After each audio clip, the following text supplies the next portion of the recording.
What up, Cavs Nation? I'm your host, Ethan Sands, and I'm back with another episode of the Wine and Gold Talk podcast. Me and Chris Fedor, Cavs beat reporter, cleveland.com, are coming to you immediately after the Cavs 116-112 loss to the Chicago Bulls in the first preseason game of the season. Chris, overview, takeaways, what you see? You know how I go, Ethan. I don't make too much of a big deal about preseason basketball. I totally understand what it's all about and how it's treated by a lot of these organizations. So I never want to go overboard when it comes to takeaways or things along those lines. But I do think tonight kind of showed the vision of who and what the Cavs ultimately want to be under Kenny Atkinson. It's early into this process. There's so much more that we have to learn about Kenny and his offense and his lineups and the rotations and all those different things. But if you were to ask Kenny Atkinson, hey, what do you want your offense to look like? For the majority of the game, before the second half collapse, it was what was on display against the Bulls. It was up tempo. It was pushing the pace with a purpose. It was getting into actions quicker. It was diversifying the offense. It was continuous movement on the offensive end. It was a bunch of three-pointers, 48 of them tonight. It was early clock attacks on the offensive end. I was talking to one of the players in the locker room off to the side before he left the locker room tonight after the game, Ethan. And one of the things that I said, you guys didn't have any grenades tonight. And, the Cavs talked last year about getting caught into situations where it was late in the clock and somebody just had to hoist a shot, and they called those grenades. And there was maybe one of those tonight, and it wasn't even, as the shot clock was about to expire necessarily because they didn't run quality offense. It's just because, that was the situation that they were in. I think there was only one, and it was toward the very, very end of a quarter, and it was Dean Wade or something like that. But for the most part, the rhythm offensively, the way that they flowed offensively, it's what they were hoping for. It's what they want to be. It's what they want to continue to build on. Chris, I know the first quarter especially had Cavs fans licking their chops, right? They were so excited, not only because the season had officially really gotten underway. Obviously, it's preseason, but just being back in Rocket Mortgage Fieldhouse, it was still electric. And I remember just reading through our subtext, and it was like 5 minutes into the first quarter, and Evan Mobley had already done a couple of moves, had gone to the basket, he had taken a couple of three-pointers. Chris obviously wrote about after the game how the first play was orchestrated for Evan Mobley strategically, and that's going to be by design, and that's going to be something that they're going to look forward to. But the subtexter was like, oh my goodness, Evan Mobley. And I was like, yeah, this is the reality that we are living in. And the unfortunate thing for the starting lineup, as we know, didn't get to play a whole lot of games together last season, and it feels like, and it looks like that might have to wait a little bit longer for them to see if they're going to get to run together a little bit more. Max Strus went down in the second quarter after attempting to take a charge with a right hip contusion. And Chris, hip anything are very funky, weird injuries. Can you talk a little bit about what you've heard on this situation, what you saw, and how this could impact the Cavs? Well, the thing that we know about the Cavs, Ethan, is that historically they are very cautious when it comes to injuries and bringing guys back from injury. And it's so early into this process. Training camp in Sarasota just wrapped up. They just had their first preseason game. There are 3 more preseason games remaining on the schedule. It's about 2 weeks away from the regular season opener. They are going to be cautious with Max Strus. They understand how important he is to their success. They understand how he completes their starting lineup. They did look different with Dean Wade at small forward as opposed to Max. That shouldn't be a surprise. Max is one of the most important players on this roster. Forget the stats, forget the production. the way that he enhances their offense is something that other guys on this roster just don't do. So he completes that starting five. He makes it make sense with his gravity, with his movement, with his shooting, with his ability to be an offensive trigger, all of those different things. It was clear that the Cavs were trying to work through the non Max Strus minutes at the small forward spot, especially in the second half. But this is about the big picture in play. Max is always somebody who wants to be out there. He's a competitor. He's very, very tough. He comes from the Miami culture where you don't miss games, you don't complain about things, you don't make excuses and all that kind of stuff. But I would be surprised if they rush this thing at all when it comes to Max, just because of how they've historically operated and where we are in terms of the calendar. Look, if he's good enough to play on Thursday against Indiana, then he's going to play. But I just don't think it's a situation where they're all that worried about it. Number one, and where they're all that single minded to get him back on the floor because they've got to work through things with their lineups and they've got to build rhythm and camaraderie and stuff like that. There's enough time for that to happen. That's the one thing that was very clear in that first quarter, how comfortable that starting lineup was playing together. I know Donovan had talked about having guys come back to Cleveland around Labor Day, a majority of those being some starting players as well, and how they were able to mesh and kind of get together. Because, like I mentioned earlier, they didn't get to play together a whole lot during last regular season. But I think that is a big reason why it was wonky when you throw Dean Wade into that. Not only to the fact that Dean Wade has not played small forward in Kenny Atkinson's system through training camp, all those other things. Kenny actually said that that was something he was trying out and something that they hadn't done before. But to that same extent, that makes me curious, right? It makes me interested. It makes me trying to figure out what the possibilities are for that to be what they do, depending on the length of which Max Strus might be out. As Chris mentioned and is completely right about, Max Strus wants to be back playing probably tomorrow if they would let him, right? And I think it's really interesting just because of a lot of what our subscribers, subtexters, listeners, fans of the Cavs say about the small forward position and how Max Strus might be a little undersized, how Isaac Okoro might be a little undersized, how JB Yeah. Bickerstaff used Isaac Okoro last year instead of Dean Wade in those situations. And for me, I think Dean Wade could be the perfect solution for the beginning of the season when it comes to if Max Strus has to miss some time because of the limited amount of reps that he needs, the gravity that he still holds at the 3 point position, and then the defensive juggernaut that the Cavs would be on be with Jared Allen, Evan Mobley, and Dean Wade all being above 6'10 and still being able to switch at every position that they will be guarding from 3 to the 5. And Dean Wade, even Mm-hmm. in some occasions, can guard a point guard or two. We saw him guard Cade Cunningham last year. Chris, I just want to get your thoughts on this situation if Max Strus is going to have to miss some time. I think it's certainly an option. Kenny Atkinson said before the game tonight, Ethan, and I thought it was really, really interesting. He basically said we're going to hold things. We're not going to show our hand here in the preseason.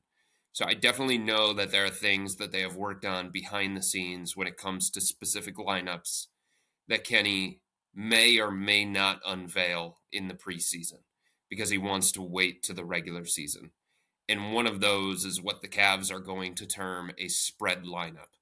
They've got their big lineup that they consider Jared Allen, Evan Mobley together. Maybe Dean Wade's part of that as well. And he can go three bigs if Max Strus is going to miss time. But the other one is going to be a spread lineup. And it's probably going to be Evan Mobley at the 5 as opposed to Jared Allen at the 5.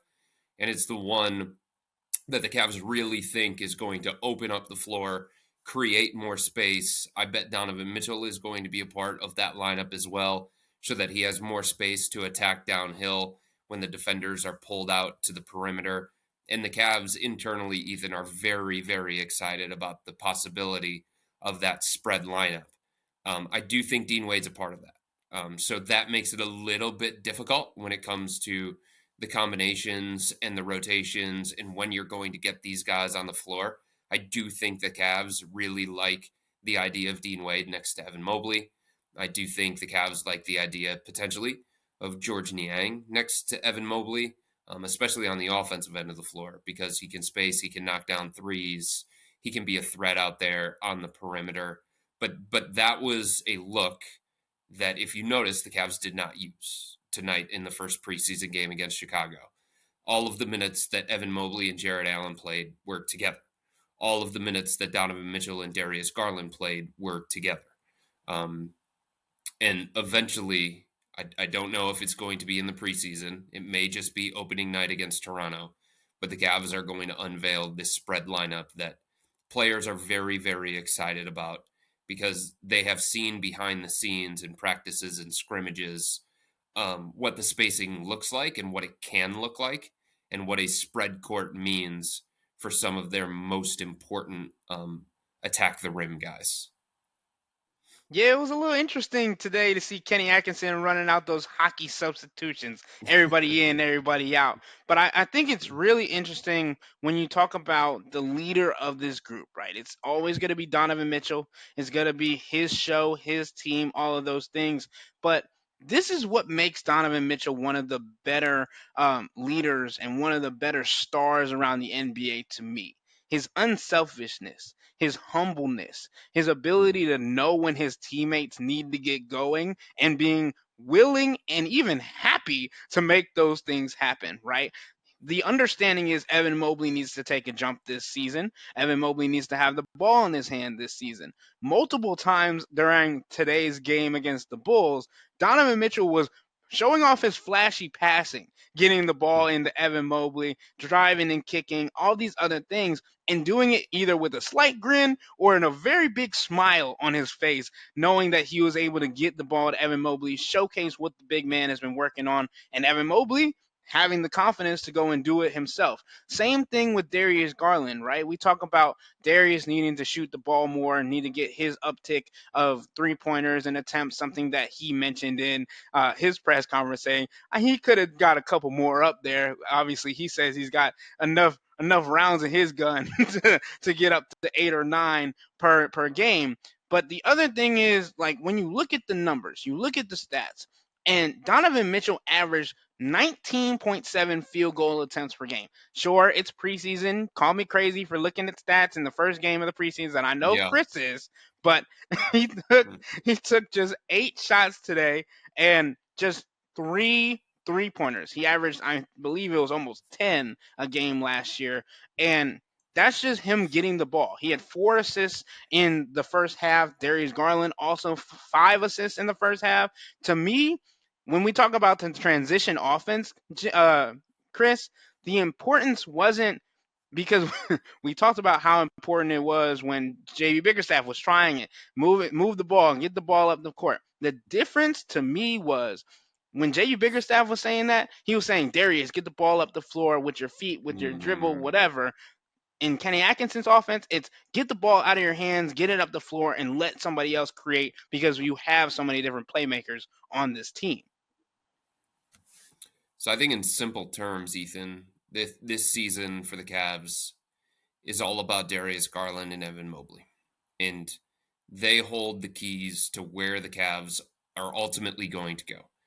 Because I think there's an understanding, and there should be, that Donovan Mitchell is going to play at an MVP caliber, all star caliber level. That's what he's done since he's come here to Cleveland.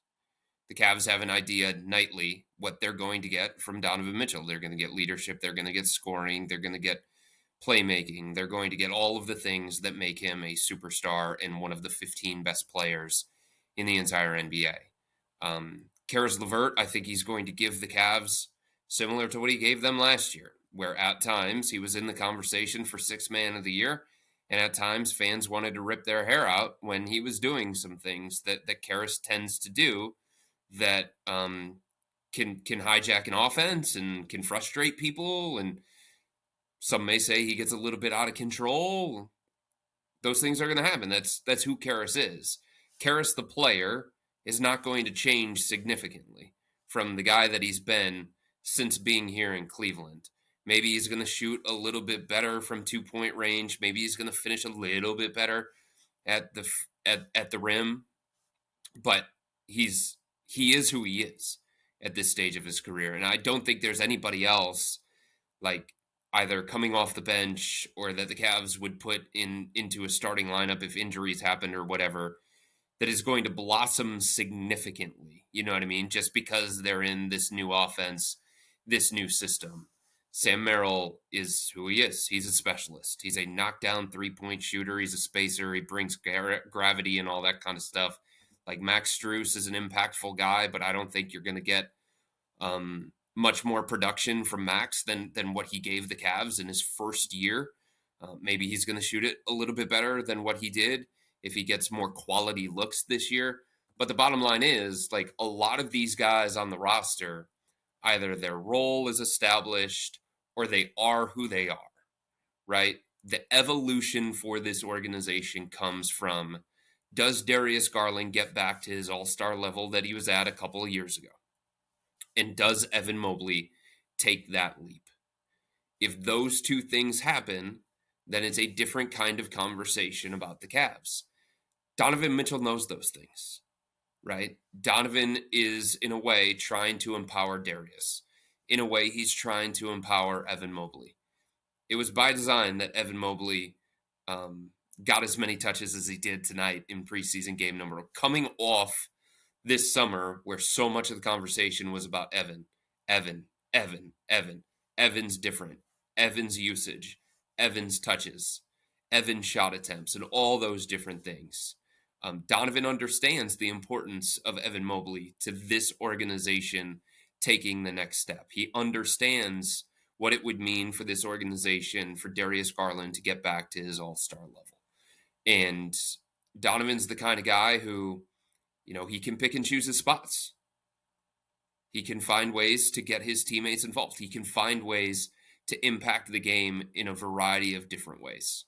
And I think you're seeing Donovan as the leader of this team trying to understanding what this season is about and trying to empower those two guys specifically and build them up as much as he possibly can. Yeah, and I mean, I don't think it's trying at this point, Chris. Like Donovan has said on multiple occasions, I have told Evan, I've yelled at Evan, be more aggressive, Mm-hmm. do that. Like you need to be you.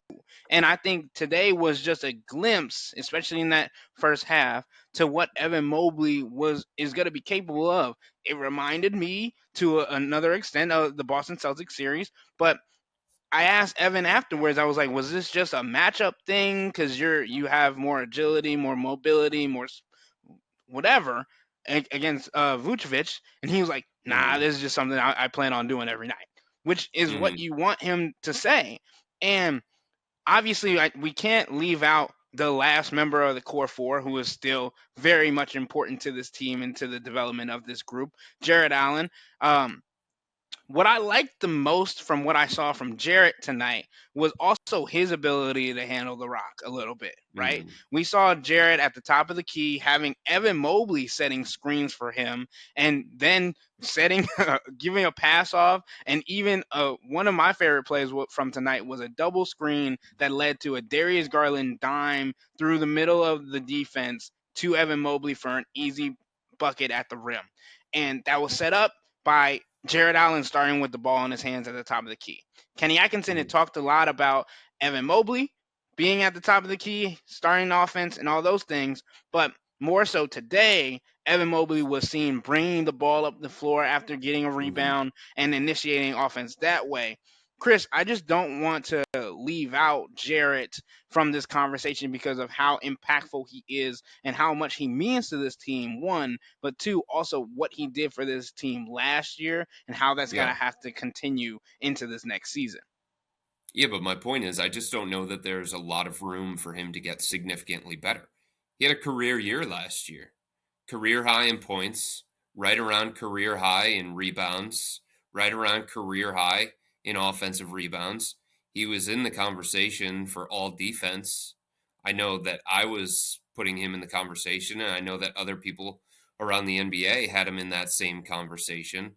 So I just don't know, like, how much better is he going to be? How much better should we expect him to be from the guy that he was last year, where he was a staple of everything that they did offensively, and he was the anchor on defense, right? Should we expect him to boost his point total from 16 to 18? I think that's a little bit too much, right? You know what I mean? So I just think when we're talking about like room for internal growth and evolution, the two guys are Darius and Evan to me. And it doesn't mean that Jarrett's not important. Of course he's important. He has a huge role on this team. Their winning percentage when he plays versus when he doesn't is striking, because he is so involved in everything that the Cavs do at both ends of the floor. And you never want to discount Jarrett, and you never want to discount like these other players, because this is a deep, talented team.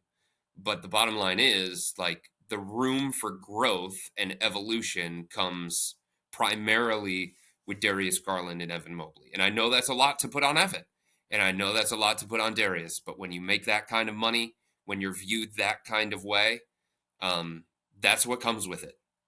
That's the level of responsibility that comes with that power and that kind of contract. And it's time for both of those guys to take that kind of leap that we're talking about here.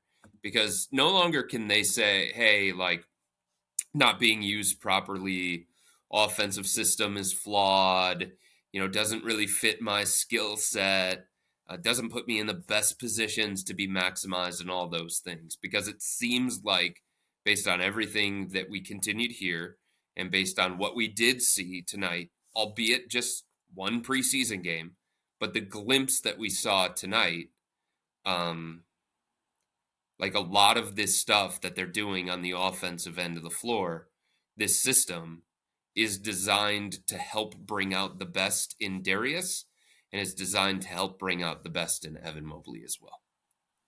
Yeah, and I think the Cavs would be happy, if not ecstatic, if Jared Allen continued the same play that he had last year, right? To be in those kinds of conversations. Would Jared Allen like to see his numbers go up a little bit? Sure, that's every NBA player in the world, right? But like for this system to work, and partially of the reason why I think Dean Wade is a good fit if he were to slide in for Max Strus while he's out, is because Jarrett Mm-hmm. doesn't need a whole lot of love. Jarrett doesn't need a whole lot of touches to be successful. It's how he impacts winning around the ball and how he sets screens for everybody else and makes everybody else look great at the same time. And ultimately, that helps him out as well because sometimes the defenders get confused and just leave him open at the rim. But I think it's just continuing for him to be himself, figure out where he's going to be able to make his money's worth, where Donovan, Darius, and Evan are succeeding, and then Mm-hmm. playing off of that this season. It's not more so for me for him to make a jump. I don't think that's what we're looking for from him. We're looking for him to be a stable, consistent, and just valuable role player on this core Mm-hmm. four squad. And I think that for him to do that, that is what the Cavs need and what he needs in Kenny Atkinson's system to be someone that not only finds a way to stay on this team, but also is somebody that feels like he's still being valued by the organization and in his role. Yeah, and I think he knows that. I think everybody with the organization would say that. But the truth is, like, in terms of untapped potential on the offensive end of the floor, there's just more with Evan Mobley. And I think you saw glimpses of that tonight. It's a level of versatility that he brings. The play that impressed me the most, Ethan, and the thing overall that impressed me the most with Evan, just specifically, is that he was decisive, he was confident, he wasn't hesitating with any of his decisions or any of the moves that he was trying to make. The decisions were coming quick, and that was great to see from Evan. But the play that impressed me the most, and he did a lot of different things tonight. He scored in a lot of different ways. Even the threes that he got were good quality looks, front rimmed as usual, because that tends to be his miss. He doesn't always finish his follow through and stuff like that. I'm not a shot doctor or anything, But from the people that I talk to that know these things really, really well, that break these things down, that see his his shooting numbers from the Noah technology that the Cavs use, a lot of his misses, a majority of his misses are front rim because he just doesn't get the release high enough and he doesn't follow through consistently enough. And it's something that the Cavs are working on. But those were two quality looks, and he took those with confidence, and it was great to see. He finished with both hands around the rim. He powered through contact and had that driving and one. He had like a Tim Duncan esque bank shot from like the elbow. That was really cool to see. He had like a turnaround shot. He had a little floater. So he showed a lot of different elements to his offense. But the one that stood out to me was he was out there on the perimeter. And this is one of the advantages of having somebody like Evan, especially if he's going to play the five apart from Jared Allen. He was out there on the perimeter. He pulled Vucevic to the perimeter, and he understood his advantage. His advantage was his quickness, his length, his agility, and just his speed overall. If Vooch is going to be out there on the perimeter, if these fives are going to be out there on the perimeter, attack their feet.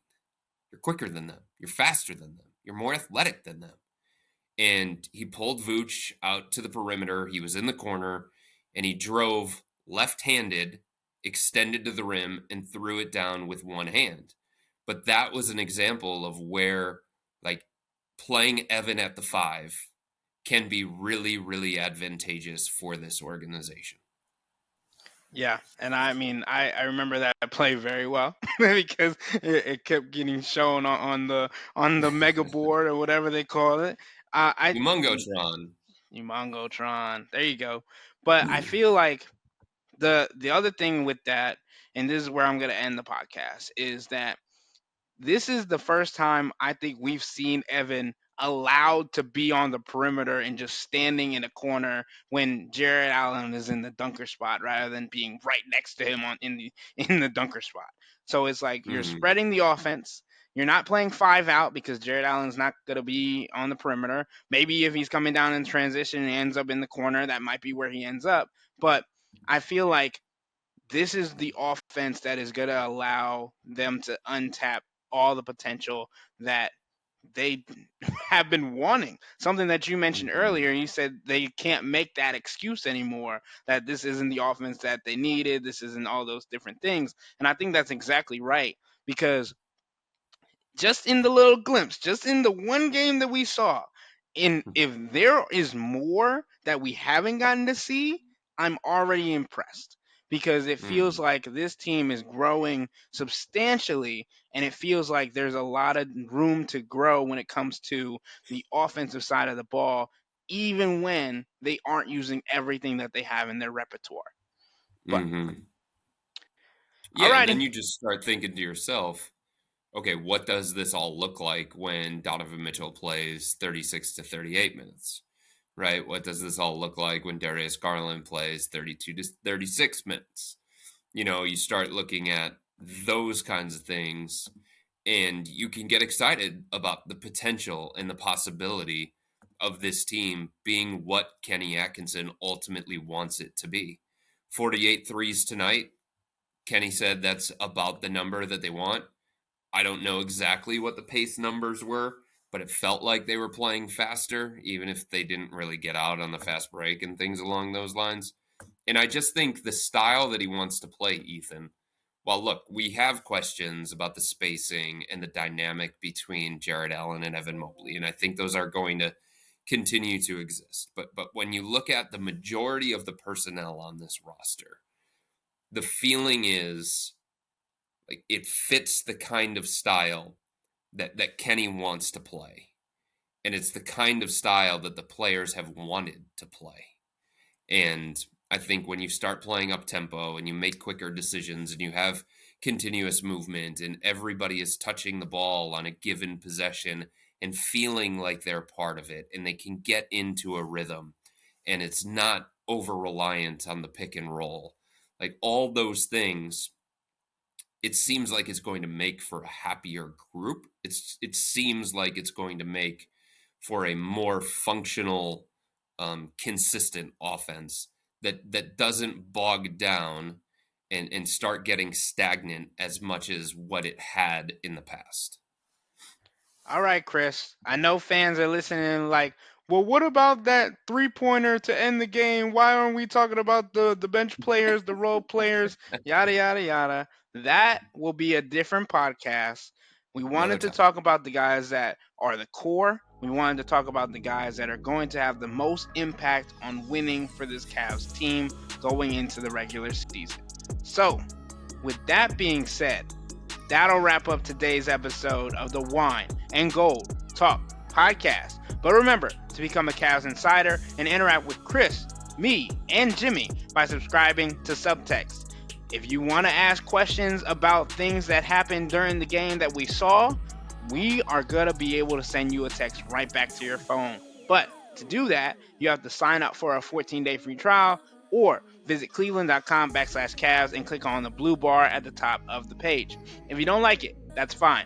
All you have to do is text the word stop. It's easy, but we can tell you that the people who sign up stick around because this is the best way to get insider coverage on the Cavs from me, Chris, and Jimmy. This isn't just our podcast, it's your podcast. And the only way to have your voice heard is through Subtext. Y'all be safe. We out.